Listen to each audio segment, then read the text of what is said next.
Hello and welcome everybody to our special session, Goldster session on cognition and brain games. Welcome to those of you who might have flipped over to here from our Goldster Inside Story with James Hanning, and for the wider circle of Goldster members we are going to find out about cognition and brain games. Those of you who know me from the book club, I am Humphrey Hawksley, and we have talked many times about figuring things out, plots, mystery, pace, action, and locking all those things together.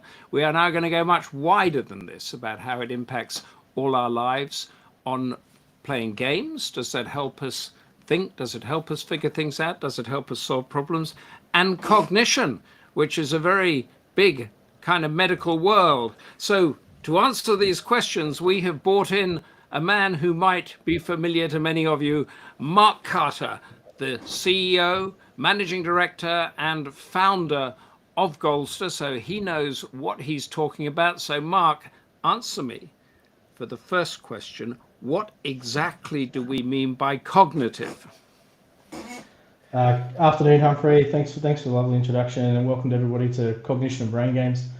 Cognition, Humphrey, it's a very big topic, and everybody has a different opinion on what it can be. Most people think it's my memory. My memory's going, so that must mean my cognition's going. And it's a lot more deeper and complex than that. Cognition really refers to, a range of processes that happen in the brain relating to how we acquire, how we store, how we manipulate and retrieve information. And it underpins all our daily activities, whether it's in health or disease, across our whole lifestyle. I guess an easy way to understand it would be when you move a file from a USB drive onto your computer is going through a cognitive process of moving the file, storing it, acquiring it, manipulating it, so you then can use it at a different time for whatever output you need. So it's actually a process. Sorry. So why is it important to us? Why do we have to know about cognition as opposed to doing the washing up or taking the trash out? Well, everything we do in daily life involves some cognitive process. There's 6 major areas to cognition, and most people may not understand that. The areas of language, which is all around, naming objects and how we identify names. We find words, we become fluent in them, has grammar and style, and how we become receptive to the way people talk to us. Other things like perceptual motor function, where we understand what we see and perceive and how we construct learning from that, and then how we respond. Other things such as social cognition, where our brain processes our emotions, how we think about the way we're thinking forward in the future, and also how our brain is developing insight. All these things happen instantaneously as we're talking to each other. But the big 3 we really focus on is, complex attention. It's a big thing. So how much can we sustain attention for it? And a lot of people may not realize that, full 100% concentration and attention, we've only got about 240 to 360 minutes a day. That's all we've got to completely focus on one actual task, 4 to 6 hours. But our brain divides this up and becomes very selective in how we do that, and then processes that attention at such rapid speeds that it lasts us for 18, 24 hours. It's quite astonishing. And we also look at things like executive function, where we plan. And this is where the daily activities really come in, how we plan them, how we make decisions, how we use everyday working memory. And when I mean working memory, the stuff we can recall instantaneously of how we do something, how we remember to hang out in the washing, how we remember to cook breakfast, how we remember to make the bed, and then how we also respond to feedback from the multiple things that may be happening around us on an instantaneous or daily basis, and how our brain inhibits what we may want to take in, but also maybe what we may not accept and process again and use. And then how flexible we want to be in our learning, our understanding, and actually just our processing of information. And then the one most people really associate is with learning and memory. This is where most people focus their cognitive understanding on is, what is the free recall? What's the stuff that I can freely remember, like dates and times and places? What's the stuff that I'm planning myself to remember, like I'm going to someone's house, so I remember which street to go to and how I turn left or right? How I can use recognition memory. This is where I remember your face, or remember a friend's face, and how I can remember a time and a place. Or I use autobiographical or long-term memory to remember things that are a long time frame. And how, we all believe I can remember something from 40 years ago, but I can't remember anything from 5 minutes ago. And where we really focus on implicit learning, we're actually learning knowledge. So there's actually so much in behind cognition and the multiple things our amazing brain is doing at just a rapid speed of how we're processing everything we see and do to learn and use it at another date and time. So keeping all these things going is really important. So this is, when we talk about cognitive, because Goldster is focusing on it this week, and we're going to go into a special thing about the games in a minute. But when we talk, this is about how we live. It is when you mention cognition, you're talking about the function of our brains, from emotional to practical to memory to instinct to reaction to everything. Yeah. And Totally. so what we're doing now, Mark, or Goldster is doing now, is working out how to improve this, how to retain it, how to keep it active, how to exercise our cognition. Would that be the right way of putting it? Yeah, totally. I think on Goldster, one of the things we're always aiming to do is to make sure we can stimulate your brain as many times as we possibly can from many different angles, whether it's physical, or whether it's an emotional, or whether it's a direct cognitive activity or function, to make sure that you can build up a cognitive maintenance or a cognitive reservoir and keep the functions you have for as long as possible. Many members of Goldster would probably always hear me say, if you don't use it, you're going to lose it. So doing something every day, whether it's a puzzle or whether it's going gardening or reading a book or going exercising, they all relate to cognitive functions in some form. Now, that will help you as we get old, because as we get older, it's a degenerative, we're always degenerating at some form. An age-related degeneration is just part of aging. But what we want to do is make sure that we can keep your brain or the facets of cognitive function working for as long as possible, as best as they possibly can, in the most enjoyable and fun way, because it has to be fun, or otherwise why would you do it?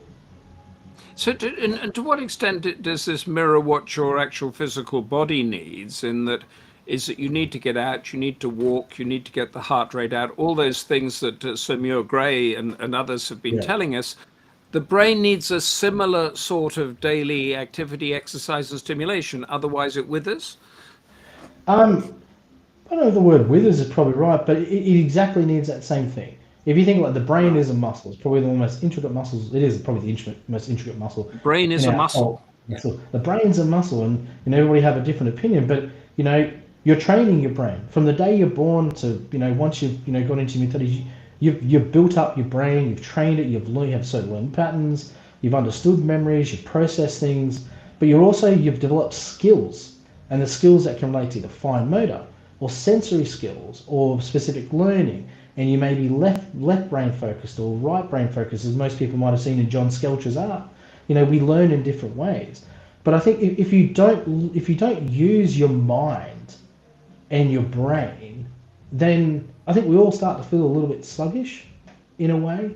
And we as a society, we sometimes tend to do things that aren't that much fun because we think it's going to be a benefit.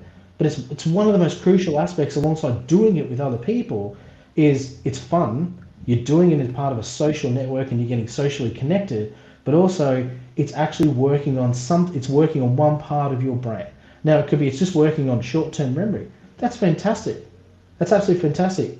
But it's like the old adage, if I go to the gym once, I'm not going to get super fit. But if I chip out away at it day in, day out, it doesn't have to be huge, it doesn't have to be exhaustive, and it can be fun and it's something I enjoy, you will notice that you become a little bit sharper, you become, your memory becomes a little bit better. Doesn't mean you're going to, your memory's going to improve 100%, but you start to remember and bring back things that you may have thought you lost or forgotten way back. So I always encourage people to do something every day. And on that gym analogy, just to sort of and it's also that the more physical exercise you have, that helps the brain as well. Does it? You can't separate the two off. They're all connected. So if you don't do physical exercise, you're not going to get the most out of your brain. I think they all have an impact on each other. There's a lot of research shows that doing physical exercise can have an improvement on cognition through reduced heart rate, oxygenation, reducing blood pressure, and it's great for the positive hormones that run through your brain as well, dopamine, things, adrenaline. It helps the brain function, but also you need a positive mindset. So you need a good emotional mindset as well to think about what am I trying to do today, as well as, well, I'm going to try this. I'm going to do something new. So there's not one singular thing out of all three that if I just focus on that, everything else improves. So you might Yeah. go walking for the day, and you might listen to some new Zoom music or sing a song. At that point, your brain is processing. It's remembering, and it's putting the linguistic skills together. And that's enough. That's enough to do something today. You don't have to be, writing essays and painting Picasso's every single day. And now what we're talking about now is brain games. So what part of the brain are we looking at here with the brain games, and how is that going to unfold? So brain games or brain activities, cognitive training, has really kind of spawned in the last 3 to 5 years. Especially COVID, it's exploded. Some have been brand new, some have been around for quite a long time. If we take like a puzzle, for example, puzzles are really good for the brain. Things you do on your table. Like studies show that, by doing a puzzle or a jigsaw puzzle, you can improve cognition, and you work on the area of visual spatial reasoning. So the occipital part, and the brain part related to the eyes, is where the brain connects colors and shapes. So you wouldn't think of it, but your brain is recalling colors and shapes to put in a larger picture so you can put the puzzle together. Just the act of putting the pieces of the puzzle together requires a lot of concentration and can sometimes improve short-term memory and problem solving. And there's a little bit of a theory around puzzles, and it's coming out in some new literature about how the brain goes from like a beta stage or an awake stage, and it goes to a state of alpha. And this is, when you're assembling the puzzle. And for those two, it's like an alpha state is when you're dreaming. So your brain is focusing on a little bit of an unconscious level. And what it is shown to sometimes do is that it can help you make deeper connections. It can improve your mood. It can help you improve your self-confidence. It can relieve sometimes your stress. And in some cases in research, it's shown that it can sometimes reduce blood pressure and actually reduce your heart rate just by sitting down and doing a puzzle. Now, that's not every person. That's in isolated cases, but it's like, well, that's possible because there's a bit of like sometimes a Zen experience when you're doing a puzzle, and it's a journey. It's not, I'm going to complete this in the next 20 minutes. It's like, I'm going to do a bit today, and then I'm going to do it tomorrow. And the bigger the puzzle, the bigger the challenges. And, it's not just a journey of the mind, but it's also a little bit of a journey of the soul of what am I trying to achieve by doing the puzzle. And especially with some of the digital games that have come out as well in the last, few years, they have a lot of roles in, supporting people and creating meaningful, enjoyable ways of, having a better quality of life. Some new studies are coming out around digital games and how they sometimes now are having a potential to enhance social life for people as we age. And they kind of exert a positive influence on people, especially around the individual self or well-being. Playing digital video games or even sometimes digital brain game training games can help people sometimes increase social connectedness if you're doing it with other people, and it helps you get that feeling of belonging. You're able to relate to other people, and it really can decrease feelings of loneliness if you're now coming to this for the first time. So, when people do like a group crossword, it's like, wow, we're doing it together. Whether it's online or whether it's offline, you're trying to create that same connectedness for people. So you were mentioning the jigsaw puzzle. Now you just mentioned the crossword. So when you're sitting next to somebody on the train and they've got, say, the Times crossword that they finish these terribly complicated words with anagrams and everything in about 30 seconds or whatever it is, the 5-minute thing. Is that a different section of the brain that's doing the crossword? Is that you're exercising different bits of the brain? Different part of the brain. So a lot of people love a crossword. Like you said, they do them on the train, back in magazines, the Sunday paper, and sometimes people have a belief that the crossword is an activity that can actually keep your brain young and actually ward off Alzheimer's and maybe keep dementia at bay. And there's no actual study that says it can do that. But crossword puzzles really flex a specific part of your cognitive ability to find words, which is known as fluency. Now, fluency is a type of process that's based on speech and the language centers of the brain. And it's highly important as we get older, and we may be struggling with speech and developing our words again, or we may be forgetting words. And it helps you to find words. And, you know, and one of the things that's very positive, at the end of it, if you complete, you get a sense of achievement. And, you know, depending, if you do it quicker and quicker and quicker, you may have learnt the words, you may be able to bring the processes faster, which is great. But will that make, it just means your fluency has probably got more efficient. It doesn't mean you've made that whole area bigger by any specific stretch. And what about Scrabble? That's another word game, but is it the same part of the brain if you're playing Scrabble? Yes, Scrabble is the same kind of area of the brain that you do when you play something like Wordle. Right, So, Wordle, you know, which is another fashionable one that I haven't done today, but I do it every day. Yes. Yeah, Wordle or Words with Me, the Wordle on the New York Times is a big one. You know, Wordle is really popular and it activates our dopamine. Everybody loves it. You're doing, especially Words with Friends. It's massive. You know, and that's a neurotransmitter really linked with feelings of pleasure, satisfaction, and motivation.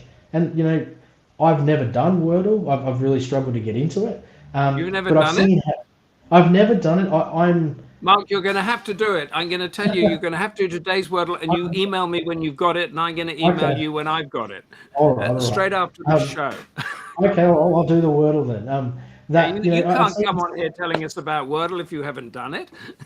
Well, I do. I try a lot of things, Humphrey. I just haven't got around to it yet. But I've seen how it brings colour and a positive thing to people's lives. There's like today, because it's so new, there's no research that says what it actually does, but they know it works on visual memory and attention. They know that. I should just say to our wonderful audience, if you've got any thoughts about games, how you would like Goldster to deal with this, contributed it, because Mark's got something to tell us at the end of all this. Just put it in the chat, and we will address it and talk about it and give us your thoughts on it. And I have another game for you, which part of the brain? Chess. What about chess? Is that different? Yeah, chess works on multiple areas of the brain. It works on complex reasoning, executive function, short-term, long-term memory, direct recall. There is a lot of learning patterns in chess. There has been a lot of research around it, and it's a very specific skill. High IQ. A lot of people enjoy it as well. I'm no good at chess, Humphrey. I'm even worse at checkers. You're a good chess player or not? Did you No. I couldn't name all the pieces on the chessboard. We'll stick to Wordle for the moment, shall we? Well, Wordle. We can stick to Wordle, that's for sure. I'm probably better at checkers than chess.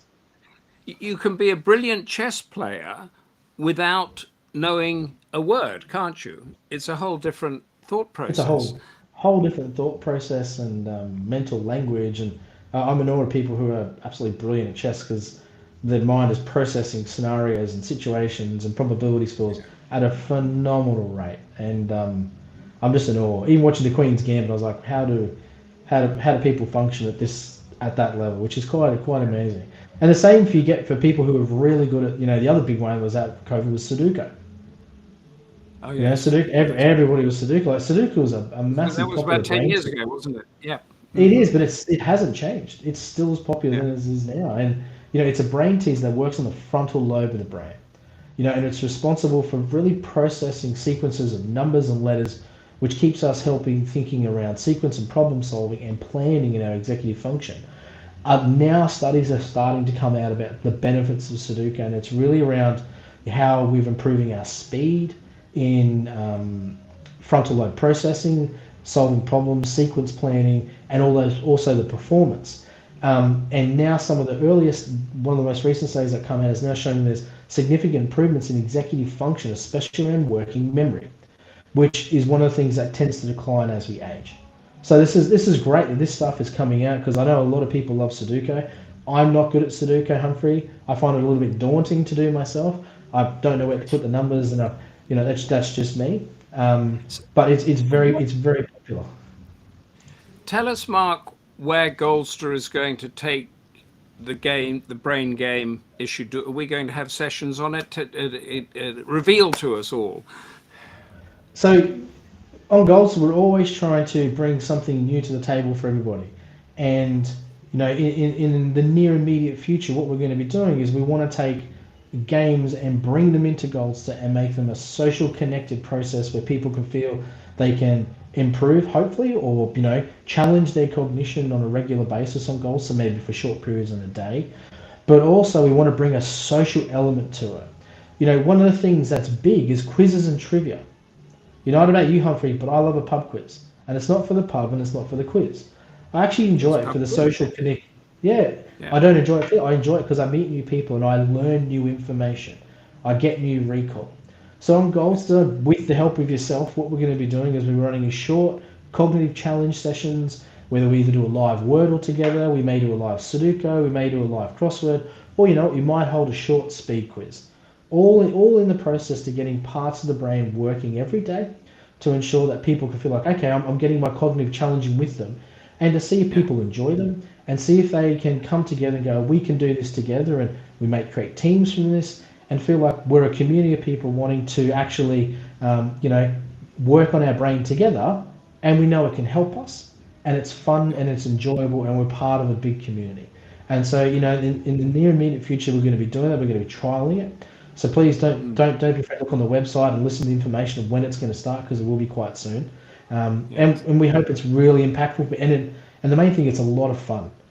We don't do things. And we want members, don't we, to tell us what they want game wise? Because we have a comment here. I can't miss my Wordle every day. So that was love Wordle. There are lots of different online versions. So Wordle. And you and I are going to play this straight after this game, Mark. I mean, and you've got to get it quickly. You've got to get it in 6 or 5 or something, isn't it? Okay. And it'll drive you crazy. And there are a couple that have crossed my path in the past sort of month or so. One is called Semantle, where you put a word in, any word, and it tells you how close you are to the real word. So you could be 1% or you could be 50% close to it. And then from that, you track up to that. And there's another one that really does drive me crazy called Redactal. And there they give a redacted version of a Wikipedia entry. So lots of words, most words are crossed out.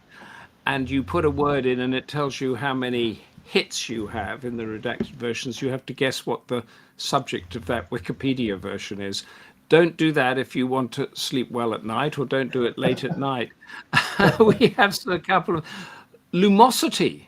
I've never heard of that. Have you heard of Lumosity? It's a very big platform that does a lot of brain training games and activities to get the brain stimulated. It's really good. There's a lot of great stuff on there. There's a lot of, as to people's comments, there's a lot of different online versions of Wordle and Sudoku. But one of the things we want to do is find a way that we can make it interactive in a group. It's great people do Wordle on their own, but it's all about how can we do this together, and can we have some fun in this? So do we do a speed Wordle where what's the word and the first person to get in the chat gets it? Is there a prize? And can we bring a bit interactivity to this and find out, okay, where's enjoyment in this, and how can we make it fun? Because doing things for your brain should be fun. It really should be. And we have, what about meditation visualization? What part of the brain does that exercise? Meditation visualization. Not a game technically, is it? No, not a game technically, Humphrey. And to be honest, I couldn't tell you right here and now. I'd have to probably go and have a look. It's not top of my list of knowledge at the moment. But I think when we did a poll on Facebook around what do people do and how do they keep stimulated during the day, it's about 325 responses, and everything people do is exactly right. Games and digital exercises are one medium. Whether you're painting or whether you're reading, and reading has a great thing on cognitive function, improving memory, or whether you're gardening or walking or having a conversation with a friend or cooking for the first time, they all work on sensory elements of the brain. They all work on new cognitive function and new things, fine motor skills. So those can be new things you can be doing every day. What we want to introduce is some way that we can do this as a community. And as we build up experience in this and how we grow, we would like to learn how can we make sure everybody gets this every single day. So it's a really exciting thing. There's a note to find the painting classes is puzzling. out a lot of things. And of course, we've had on the book shows, we've had the the mystery writing, the crime. How do you plot it? The who done it. I mean, that is a puzzle in itself, isn't it? When you talk about a who done it. So Goldster already has. Could we have group games on Goldster? That's what we're talking about, isn't it, Mark? Will we be having group games on Goldster? Yes. That's what we Can you want to say do. when? And what will they be?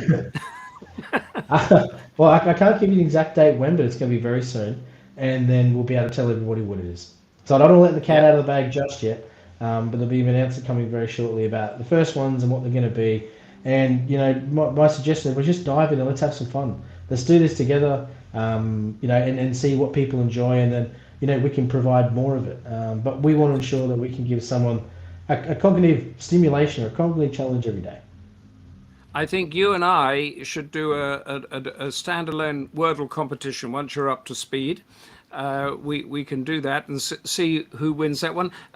Do Sudoku every day, and love the idea of games. So yes, I think this is going to really take off. We plan it well, and we're almost out of time here. So I'm going to let you have the last word. But I just want to say that tomorrow on Inside Story, we've got Your Brain is the Boss with a neuroscientist. And I'll ask her if she plays Wordle, with a neuroscientist who knows exactly how to order your brain to do what you want to do in your life. That's Dr. Linda Shaw. Pretty much what we've been talking about too, Mark, isn't it? She'll be. I'll be tuning into that one, Humphrey. She's a leading expert in the fields of cognitive resonance, or cognitive maintenance, and cognitive reservoir, which are absolutely essential as we age. And at any age, it doesn't matter. It's a really important pre-dementia, pre-Alzheimer's. It's maintaining everything we've got. So that's a cracking thing to listen to. I think that's going to be a fascinating show, and completely on what we've been talking about today. We've got 30 seconds left, Mark. Tell us the games. What are we going to see on a game show? Well, we could have a bit of Wordle, a bit of Sudoku, speed quizzes, color matching. We could have some memory games. I don't want to give away too much, Humphrey. I don't want to give away too much. There's going to be a couple of surprises there as well. But I'll leave everybody with this thought. If you don't use it, you're going to lose it. And the key is to do something every single day. It doesn't have to be difficult, but it has to be fun, because we don't want to do things we don't enjoy, because we don't create a healthy habit out of it, and then we don't help ourselves. And we want to try and make sure we can do it with friends, so we can come together, we can be connected, and we can all feel like we're achieving something together. So can't wait to bring it to everyone. It should be a great time, and everybody dive in and let's have some fun. Mark, thank you so much for your time. I'm CEO and the founder of Goldster, so everything that is happening has had his guiding hand to create it into the great organization that it is today, with so much range, and we're about to add the brain games to that range. So thank you all for your participation. Sudoku, love the idea of games, all the comments. Thank you, Mark Carter, and see you tomorrow, I hopefully with the Brain is the Boss, where we're going to go more into the neuroscience. And until then, bye. Take care. Thank you, and stay Goldster.